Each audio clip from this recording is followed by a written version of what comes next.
Good afternoon, everyone. How are you? So today we're going to delve into this dynamic world of telecom, and as this session is going to explore that delicate equilibrium between innovation and security. And it is rightly called the Telecom Tightrope. But before we start, I'd love for our panelists to introduce themselves briefly. So let's start it down on the end, please. Starting from my side, thank you, Gary. So first of all, assalamu alaikum and masakum Allah bil khair. Good evening, ladies and gentlemen. It's a pleasure to be in this great panel and also attending with a great audience. I can see a great number of audience. It seems our topic is very important, where we hope that we'll share very good insights about our topic, where they can go with great benefit out of it. Great. Thank you very much. Thank you. So my name is Fahad Aljutaily. Sorry you forget about that. We are at the end of the day, and I hope also the audience, they are they are with us for all what we will say. So Fahad Aljutaily, the CEO of Sirar by SCC, is the leader cybersecurity company in Saudi that is expanding in the region and also is going to the globe, inshallah. Thank you. Fellow moderator, fellow panelists, and respected guests, good evening. My name is Ahmed Qaisi. I come from NEOM, and I'm leading the cybersecurity operations, basically the SOC, monitoring, intelligence, digital forensics, and incident response, and anything that hands-on. And very pleased to be with you here today. Thank you. Thank you. Thanks, Ahmed. Suresh. Good evening, fellow members, moderator. Good evening, everyone. My name is Suresh. I'm the CISO and TPO for a telecom and technology group headquartered out of Malaysia called Axiata. Great to be here. A lovely topic. I think let's get going. Good. Good afternoon, everyone. My name is Dan Maloney. I'm the Chief Security Officer at Verizon at the United States. Appreciate the opportunity to be with my fellow panelists, and appreciate the hospitality here in Saudi. It's my first visit here, so thank you very much. I'm looking forward to the panel. Thank you. Assalamu alaikum, everybody. My name is Bjørn Watne, Chief Security Officer for Telenor Group, also a global telecom company originating out of Norway up in Northern Europe. Glad to be here. Thank you. And my name is Gary Sorrentino. I'm the global CIO for Zoom. So let's just dive right in. Okay, so here's the first discussion topic. In today's fast-evolving digital landscape, how do you see the role of telecom companies transforming to meet the demands of both innovation and security? Now, who wants to just jump in and start that conversation? I can jump in. Go ahead. I took that one. Well, what we have done lately in our telecom company is that we have transformed the whole operating model of the telco. We have delayered it, if you want. So we've gone from being an integrated, huge company doing everything from A to C to be more layered. So we have the infrastructure, the physical assets in the bottom as a separate company. Then we have different markets. And on top of that, again, we have products and services. And that ensures that we can have one focus on the physical assets in the physical layer, if you want. We can have a separate focus on the platform, and then we can have innovation on top of this. So we build in security from the bottom of everything we do, while at the same time cater a safe platform, safe infrastructure to provide for innovation on top. So we're trying to be a little bit of both, and not just the big one. I don't know. Right. How do you guys do it? Sure. So I appreciate that answer. I think more broadly speaking, the need for innovation and the activity of innovation is constant. Especially in large technology companies, our ability to identify and develop solutions for the market, and then internal capabilities to ensure the protection of those solutions is just a basic requirement, and we know we need to do that. I think that I would say that the biggest challenge that I have seen across industry is the awareness that the category of security has changed significantly in the last 5 years. And the things that we would consider having an appropriate level of security years back on the physical or the cyber side have taken on a whole new level of focus that we've talked about previously, in the ability to be able to identify and then deliver solutions to those risks, and only the right risks, not every risk, because we can't do everything, is more critical now than it's ever been. So I think being able to identify and then focus on where the needs are and then respond to those needs scalably is where we're putting focus. Great. And Fahad, I saw your hand come right up at the beginning, so why don't you jump in here? Yeah, so Gary, today if we are looking for the whole world is going through the digitization transformation. So if there was no telecommunication and innovation in there, we will not be sitting here and discussing what we are discussing today. But when you look to the other side, now we are talking about the balancing, because again, when we are talking about the cybersecurity, so as you are expanding, as you be connected, so the surface attack, the risk, the threats, it will increase. But in reality, when we look to the sector of the telecommunication, I believe it is one of the most mature sector when it will come to the fast transformation for the innovation, and at the same time taking into consideration the security. So what we have seen really in the market, especially if we are talking about, sirar by SCC is part of a leader telecommunication company, which is SCC, that become the digital enabler #1. Always the cybersecurity, it was the priority #1 to be part of everything that we do. So it's part of the overall strategy for the innovation. We were the fastest company that is providing the latest technology of communication. So we were the first to introduce the 5G, that it has the high contribution for the digitization that we see it in Saudi today. So with that, always the cybersecurity was the consideration in there. So what to say here, the balance always there. We have a great, I would say, success story that can be replicated all over the globe when we are talking about the innovation and the security at the same time in the telecommunication sector. Great. So Ahmed, let's get you into this conversation. I'm going to switch gears just a little bit. Okay. Let's talk about customer data privacy. Okay. Today, it's a significant concern in the whole telecom sector. So how do you think we should approach data protection and privacy regulations? Sure. So I just want to comment on Fahad's point when it comes to transformation of technology in the telecom. NEOM comes from cognitive city and smart city, but also don't forget there are other companies and other competitive in the market, not telecom, that tapping in the telecom market already. So partnering with OneWeb to have full connectivity over the kingdom. This is through satellites, having the 5G to be provided to other sectors and people within NEOM.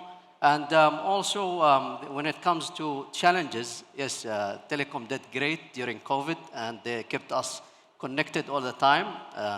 Maybe after health, they were the best in keeping everybody entertained at their home. And when it comes to challenges, I think we have a big gap to cover. You enable people to get connected, and then you raise a lot of challenges. In terms of data privacy, I think privacy is everything. And the way we look at it is, what do we own as data and how other telecom companies or organizations deal with it.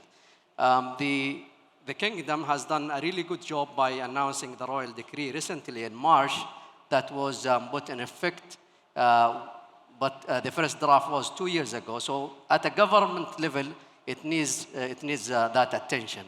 And also in the organization level, it needs some policies, procedures, and compliance that you apply it.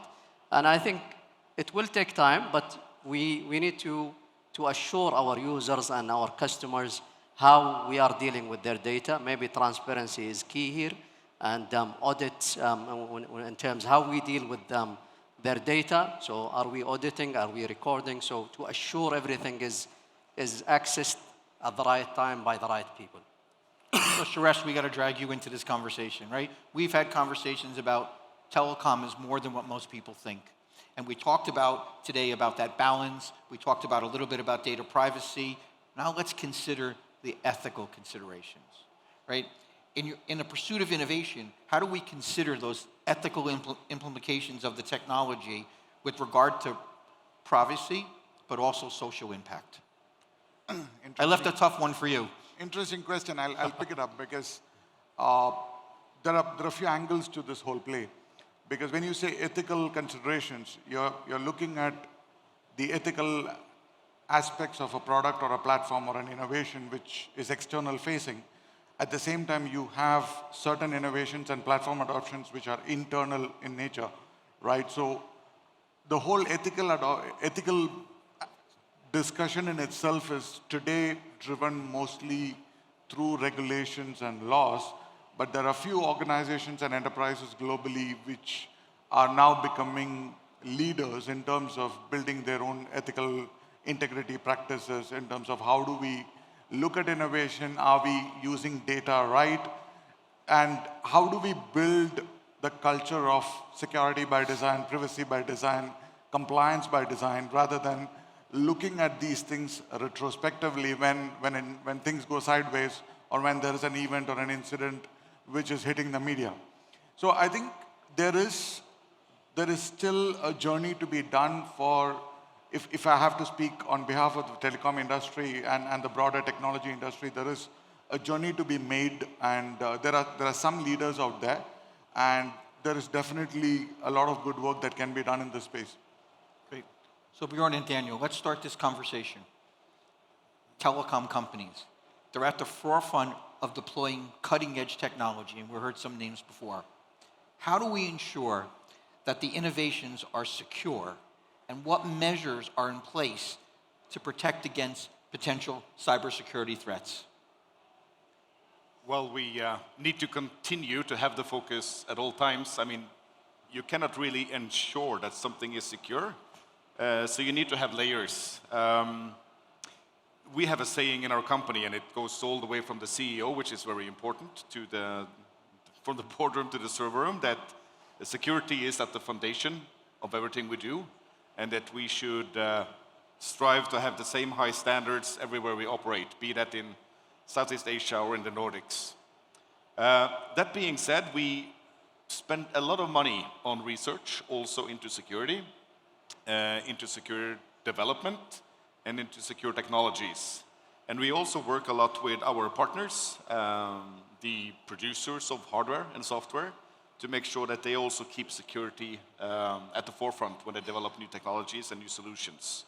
So it's hard to ensure, but I think that bringing it up to the board level, make sure that you have support from the top, and then work it into the processes, and not least the people, to have the security culture, that's fundamental. And it will always be a cat and mouse game. So yeah, it's not something that you fire and forget, but you need to work with it all the time and build a culture. So one comment I wanted to make on the privacy topic, just for 5 seconds, is I think that we're able, companies bringing in a qualified, focused chief privacy officer has been a great benefit, I think, to large, especially for large companies, any company, quite frankly.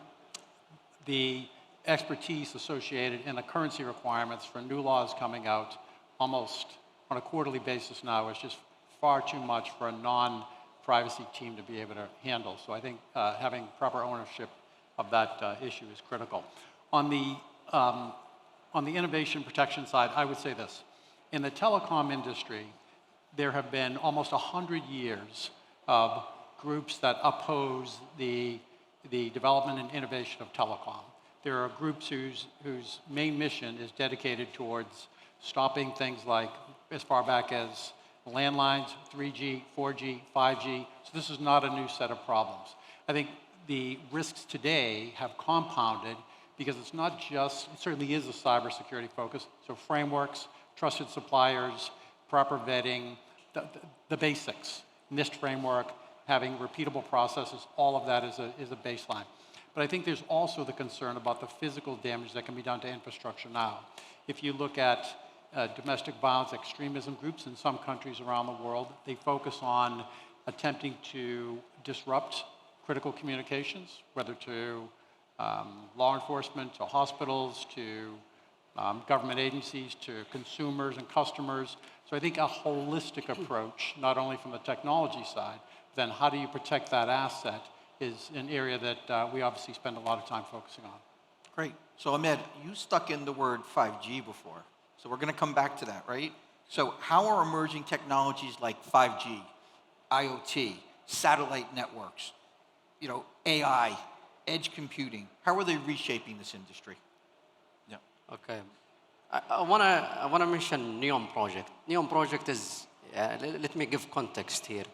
So NEOM is about the size of Belgium. It's a big geographical location, about 2 hours flight from here. And it has many regions and projects ongoing. One interesting project, you might have heard of it, is the Line. That's about 170 kilometers length, 500 meters height, and 200 meters width. Think how many IoT devices we would have in the future on this single item of NEOM. Now, comparing to London, as 9 million will live in the Line, at the moment in London they have about 900,000 plus CCTVs, just CCTVs talking. Think of sensors to watch the weather. Think of sensors for waste management. Think of sensors for medical and healthcare providers in the Line, and so on. All these devices are connected, and from another side of the equation, you think of it, this is making your life easy. But the other side is cybersecurity challenges that we look at it. And any IoT device, any technology is basically an entry point for the attacker to come into your infrastructure. So you might end up having a whole city being taken hostages. So you'll have risks like disruption of services. You'll have risks of money loss. So it will cost a lot of money, especially if you stop services that rely on these type of technologies. And also, when it comes to medical sectors, I'm sure you will see things that could impact human life, la qaddar Allah, God forbid. And there are stories happening already. There is a recent attack happened on a health sector somewhere globally, where the fridge storing the medicine was basically manipulated by an attacker, and patient 0 was identified as an IoT device. The attacker managed to destroy all the medicine by manipulating the temperature of that fridge in the health sector. Think of other aspects when people having those IoT devices to measure their pressure, their sugar level, and so on. If these are not measuring those numbers right and being manipulated by the bad guys, we might be in a bad shape. So these emerging technologies are clearly our future. Anybody else have any comments about the emerging technologies? Yeah, so if you allow me. I believe with the revolution that is happening in the telecommunication today, I think we can give our imagination the sky for what's coming in the future.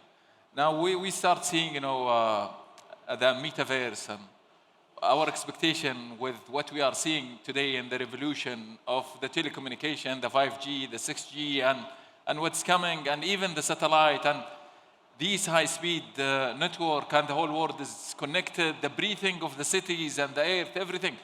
So we will see it as a reality. Our expectation, even for the near future, such type of meeting, because of this kind of infrastructure, that we will have it, and the revolution that we'll have there, and the innovation that we'll have there, or these kind of meetings that we'll have it in the other world, which is the metaverse and so on. This is where we are expecting to see. We will see a huge. I'm so proud when I'm hearing about the future city, which is NEOM. That will be the role model for applying all the new technologies. A city that is living with the futuristic things, that is depending at the end on these infrastructure, telecommunication, and so on. Everything will be deployed there.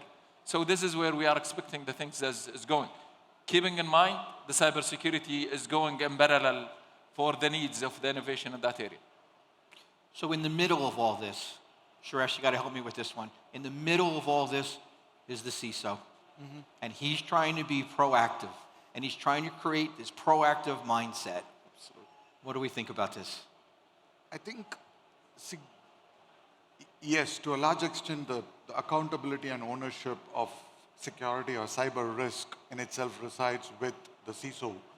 But gone are the days when CISO and his or her team is going to run the whole show by themselves.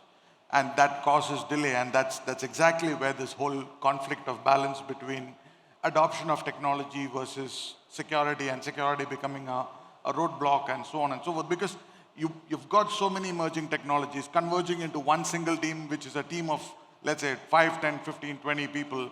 How much will they be able to support, whether it is in terms of reviews, assessments, policies, so on and so forth. So the way the industry is moving, and this is not just within telecom or technology, the broader industry base in itself, cyber needs to be more spread out. The adoption of cyber needs to be kind of integrated with the business functions, at least as a first line of defense language, if I can speak that. Empower them with automation, empower them with playbooks, empower them with techniques which they can adopt while building a product or building an innovation or building a process, whichever way it is. And so what happens is the CISO and that team is not the only one which is responsible for being this proactive which you mentioned. So that proactiveness comes from that empowerment of culture, right? And making that first line of defense across the business function in itself, rather than keeping it within the cyber team or at best the technology team. So I would say that's the best way, and obviously there are spokes in terms of adoption of technology or automation and I think there is a little bit of a how do I say this? There's a little bit of a resistance when it comes to adoption of technology and automation, because we as CISOs look at it from a risk standpoint. So we need to understand that technology and that piece of automation before we go ahead with it. So being proactive, for me, the biggest step is to expand out that first line of defense and empower the business functions and the support functions to run that first line of defense by themselves instead of keeping it within the cyber team. Now, Bjørn, I know you're ready to jump in. No, I agree very much with what you're saying. And I think an important element as well is to be curious and to be more open-minded and interested in what's happening around you. Traditionally, the security department was often seen as department of no, or the place a good initiative went to be stopped, right? We are organized in my current role in parallel with the research and innovation unit in the group.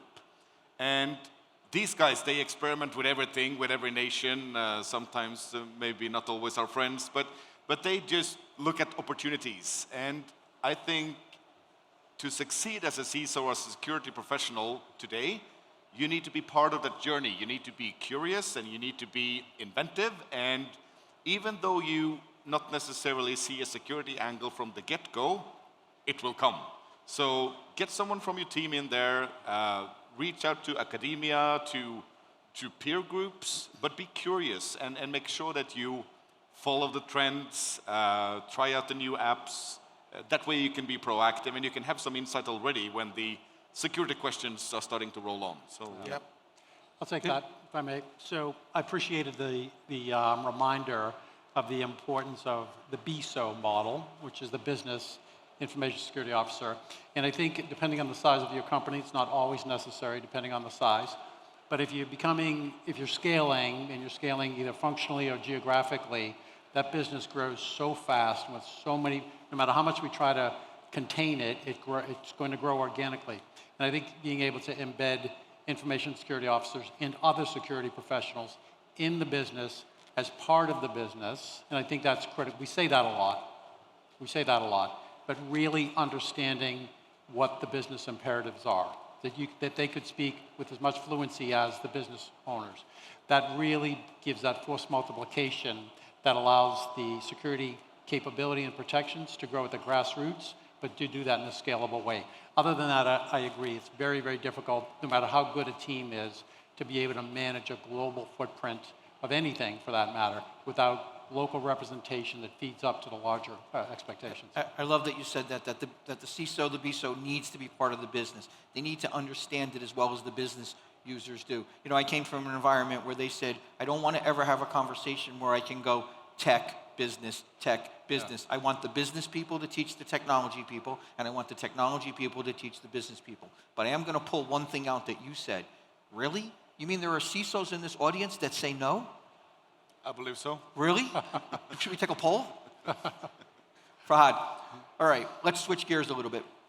Elaborate on the role of collaboration and regulation in shaping cybersecurity practices in telecom. Yeah. I think this is a very important topic. Overall, for the cybersecurity, you know, the collaboration is very important, very important. But now when we are talking about the collaboration and regulation, it's two aspects that it has the interplay between them. Just complying to the regulation is not efficient enough for building a great security posture when we are talking about especially the telecommunication sector. It's very important because they are the base. They are the gate for the communication for everything. So having the collaboration, it will make a big difference within the sector. Now, to build such type of thing, I believe there is a lot of initiatives today that we are seeing it in the globe, especially if we are talking about like the Mobile World Congress. You know, they have different committees where they are sharing the knowledge, they are sharing the insights, they are sharing the threats, and so on. So for us as SCC, we are participating in these committees as we are one of the major players when it will come to the telecommunication. And we are seeing a huge value that we are adding to them and they are adding to us. And that is sharing what we are seeing in the globe. And then we reflect it in our countries. The other thing also, you know, sharing the knowledge with the committees. Recently in Saudi, you know, we have the GCF, the Global Cybersecurity Forum. This year we started an initiative to build the different committees there because one of the major pillars on these committees is to have the collaboration for different industries. One of the major industries that we have is the telecommunication. Actually, we are leading this committees because the aim for us also to bring and to share and to collaborate. And the collaboration, even it's not among the telecommunication players. Also, we are bringing with us the authorities who is governing and regulating this industry. So that is very important. From the other aspects, we are in sirar by SCC. We just start because of our capabilities that we have. We start sharing the threat intelligence to the market, where we are telling them because we need to build the awareness. You know, sometimes in the cybersecurity, for the bad things, it's happening in the backside. No one knows about it. It's not something that the people see, but it's very critical. We know how it's impactful to the business. We know how it's impactful to organization. But our role really, because we have a great visibility and we have the great threat intelligence, to share it with the market, to share it with the communities, that we have a real risk, we have a real threats. And you know, this is not just to us as a country. These are crossing the borders.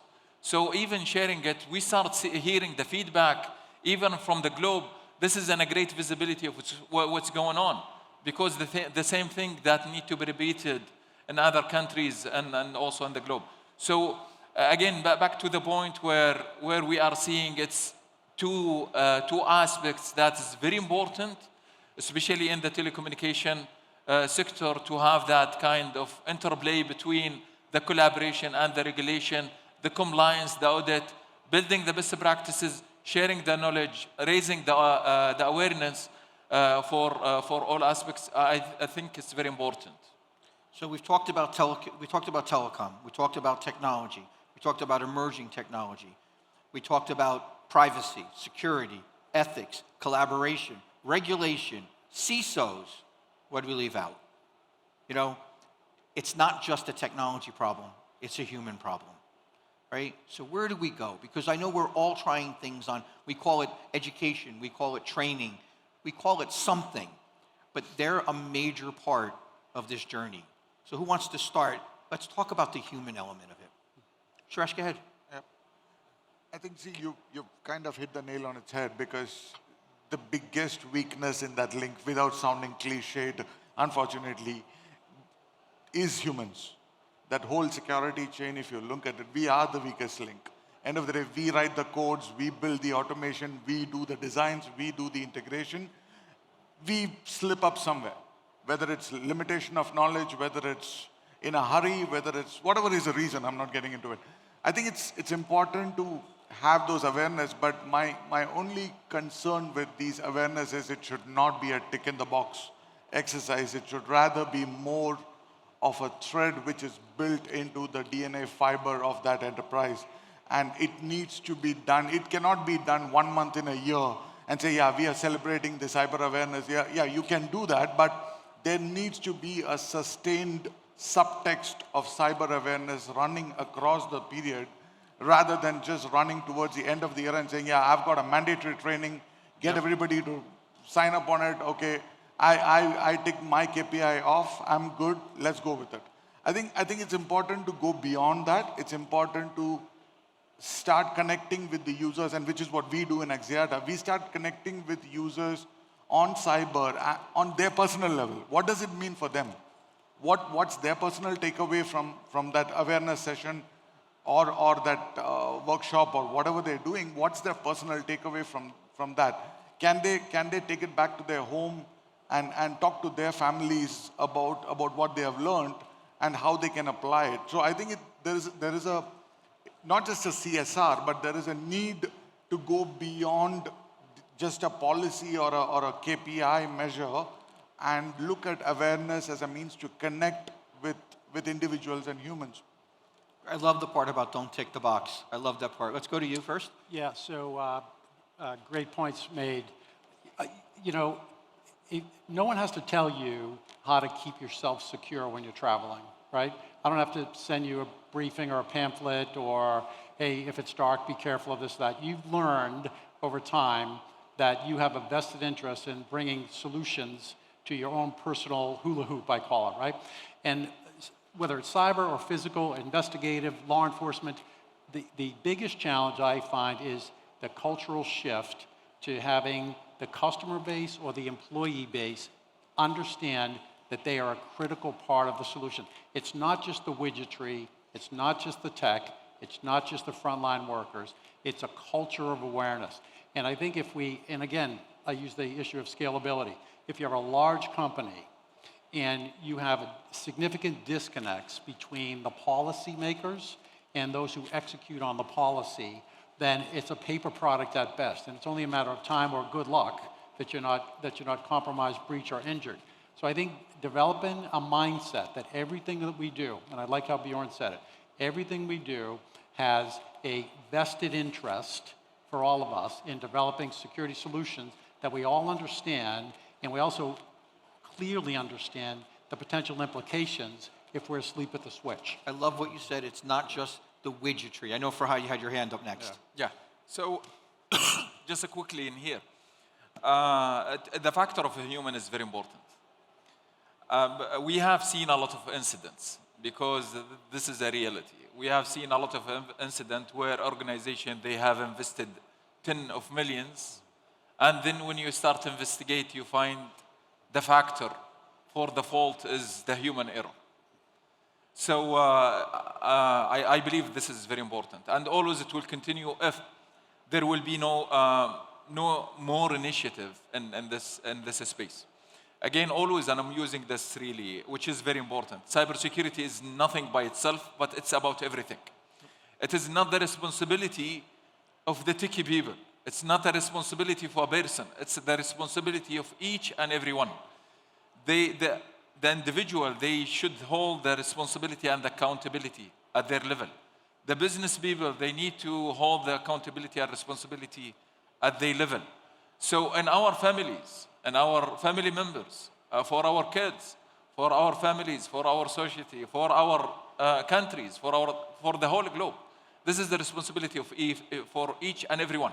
If we want to build a great future for us, a digital future that we see there is beauty there, we need all of us to be at there. This is a great thing. It's saying it is easy. But I believe a lot of initiative in this domain, it should be there. And everyone is playing a major role. Us, as Sirar by SCC, with our innovation, we are bringing a product that is helping our customers. And all level, executive, business, technical, whatever. We are offering through that capability to raise their knowledge and awareness that they are a key pillar within their strategies and security posture. Everyone is playing a role. They are responsible and they are accountable for everything. It's about the people, it's about the process, it's about the technology. The same thing should happen in everything. I think the education system should help with that. I think the media should help with that. I think more awareness, campaigns and everything, because we need to build that kind of secure society, families, countries, and so on, because at the end, we will be happy with that. Okay, so I'm going to switch gears. I know you want to talk about this, but let's switch gears. And I'm going to give you first right on this one. I'm going to get them to invite us back next year, the same panel, okay? Next year, we're all sitting on this stage, Thursday of Black Hat. What are we talking about? 30 seconds. Well, we're for sure not talking about generative AI, that I'm quite sure about. But I would say that in 1 year, we will be discussing the human element. In 3 years, we will be discussing the human element. And in 5 years, we will still be discussing the human element. Great answer. Come on, 30 seconds. So I would say that I agree with that. Hopefully we're not talking about the same thing next year, because the changes and the pace of change in the world would suggest that we're far behind the curves, and I don't think we will be. I would think that intersectionality between the physical and digital side will continue to be unpacked, and how those two sort of what have been historically separate sort of entities and approaches, all with their own sort of frameworks, will start to merge in a way where it's more clear on how a miss on one side has the potential to quickly arrive and cause great damage on the other side. Wow, I don't think they liked your answer. On that note. Suresh, 30 seconds, 1 year from now. Okay, 1 year from now, besides the great points that both of them have said, I definitely expect data monetization and the privacy rights and security issues around it definitely to come up. AI, for sure, Bjørn spoke about it.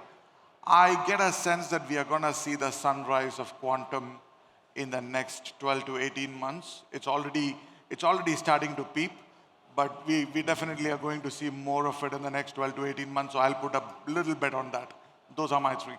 It's getting a little harder now. 30 seconds. Yeah, I agree with Suresh. I think quantum and quantum resistant is coming soon to an end, and we need to maybe look into it in the coming year. But a lot of things are happening around AI, and AI in cybersecurity, AI in everything. I think next year we'll be talking about cybersecurity for AI. So a lot of issues, and those AI models has been hacked, and there are some issues that we need to fix. So cybersecurity for AI, maybe. Fahad, you got to follow 4 very influential people, so you got to give us a good one. Okay. So let me, I would say, I believe from 3 to 5 years, we will have this meeting in a secure metaverse world. Yep. Okay, very good. Well, listen, thank you so very much. Right, I appreciate everything. Please give a big round of applause to the audience, to the panel. Thank you.